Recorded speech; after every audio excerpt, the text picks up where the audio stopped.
I think the moment everything broke was the night he looked at me with that cold, accusing voice and said, "You only stay because you want my house." It wasn't a question, it was a sentence. And something inside me collapsed like a chair with one broken leg. He didn't know the way those words cut. He didn't know how many times I had chosen him over comfort, over pride, over safety. He didn't know that my father, before dying, offered me part of everything he built. And I refused. He didn't know because he never asked. And that ignorance became a weapon in his hands, used every time he felt insecure, threatened, or simply wanted to wound me fast. I still remember the first time he said it, his face tense after a small argument, his voice sharp. "You want my things. That's why you don't leave." And I stood there, breath trapped in my throat, stunned by how easily he believed the worst version of me. The days turned into scenes of silent accusations. A forgotten bill on the table, a comment about inheritance, a drawn-out sigh when I touched anything he considered his, until love felt like living inside a house where every object whispered, "You don't belong here." The worst part was not the accusation itself, but how he said it like it was the truth, like he had solved some dark mystery about me. And I felt myself shrinking, becoming someone I barely recognized, someone constantly defending what should never need defense, my intentions. I tried explaining calmly, then desperately, then silently.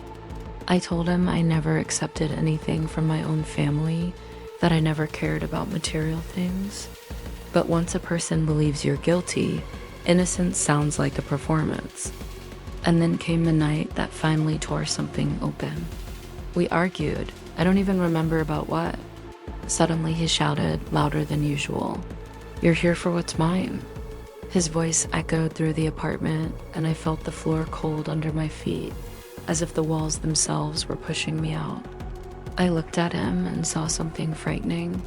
Not anger, but certainty, the kind that leaves no room for love. And in that moment, I knew staying would destroy me piece by piece. So I whispered, "If you think I want your things, keep them." I grabbed only my bag, nothing else, not even what I had bought with my own money.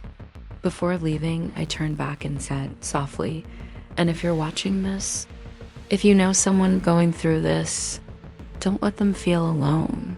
The hallway felt longer than usual, like a tunnel of endings. My hands trembled as I walked, but my steps didn't stop. I left behind clothes, objects, memories, all the physical proof of a shared life. Outside, the air felt colder, freer, heavier. I stood there, heart racing, realizing that I had just walked away from everything except myself. Days passed and silence settled between us. I expected anger. I expected chaos. But what came was different.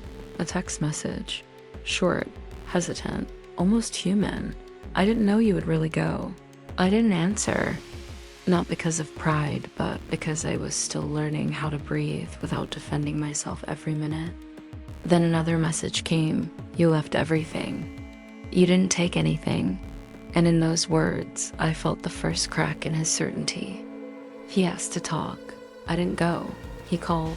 I didn't pick up. It wasn't revenge. It was recovery, a slow, fragile rebuild of who I had been before the accusations. When he finally saw me again, his eyes softened in a way I hadn't seen in a long time. "I'm sorry," he said. "I didn't know who you were, but I know now." His apology didn't erase the wounds, but it acknowledged them. And sometimes acknowledgement is the first step toward truth. I didn't go back to him that night, but I didn't close the door forever. Some truths need space to heal, and some hearts need distance to finally see clearly.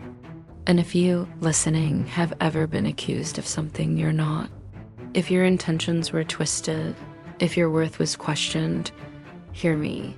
You are not defined by someone else's fears. You are not measured by someone's insecurity. Walk away if you must, rebuild if you need, heal at your own pace. And remember, you are not alone. Not tonight, not ever.